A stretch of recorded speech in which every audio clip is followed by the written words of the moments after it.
بسم اللہ الرحمن الرحیم. In the name of Allah, the Beneficent, the Merciful. استقبال رمضان. رمضان سے پہلے سب سے بڑی تیاری یہ ہے کہ اپنے دلوں کو ہر قسم کے بغض، کینہ، نفرت، غصہ، حسد سے صاف کر لو. ہمارے دلوں میں غبار اس طرح آتا ہے جیسے صحن میں گرد و غبار آتا ہے، اور صحن کی صفائی کے لیے ہم لوگ جھاڑو لگاتے ہیں. اسی طرح دل کے غبار کو یعنی غم، غصہ، نفرت کو اللہ کی رضا کے لیے دل سے نکال دیں اور اس شخص کو معاف کر دیں جس نے کبھی آپ کے ساتھ زیادتی کی ہے، حق مارا ہے، گالی دی ہے یا کوئی غیبت کی ہے. رمضان کی آمد سے پہلے ان سب کو معافی کر دینی چاہیے اور دوسروں سے معافی مانگ لینی چاہیے.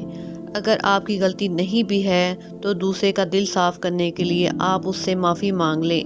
یہ اتنی بڑی عبادت ہے کہ ہم صاف دل والوں کا درجہ بڑے بڑے عبادت گزاروں سے زیادہ ہوتا ہے. اے ایمان والو، تم پر روزے فرض ہیں جیسا کہ تم سے پہلے لوگوں پر فرض تھے. اللہ تعالیٰ نے فرمایا روزہ میرے لیے ہے اور اس کا اجر میں خود دوں گا.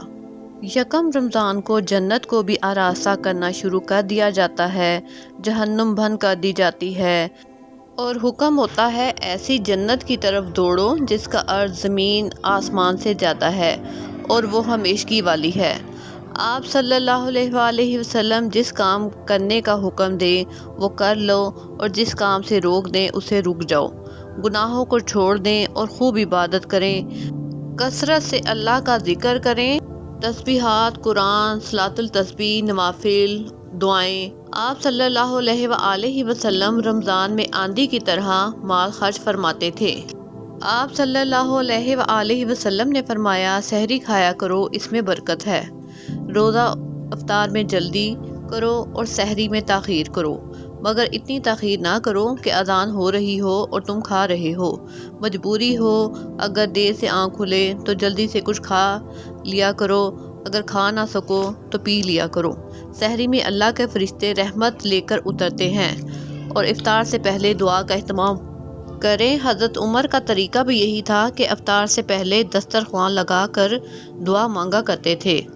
بہت آرام اور اہتمام کے ساتھ دعائیں مانگنی چاہیے. دورہ قرآن بھی سنت ہے.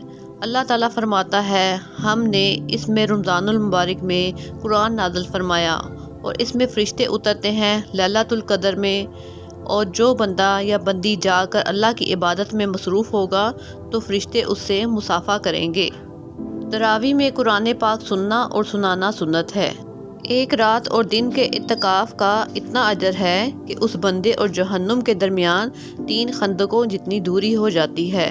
آخری 10 راتوں میں اعتکاف کرو اور طاق راتوں میں لیلۃ القدر کو تلاش کرو.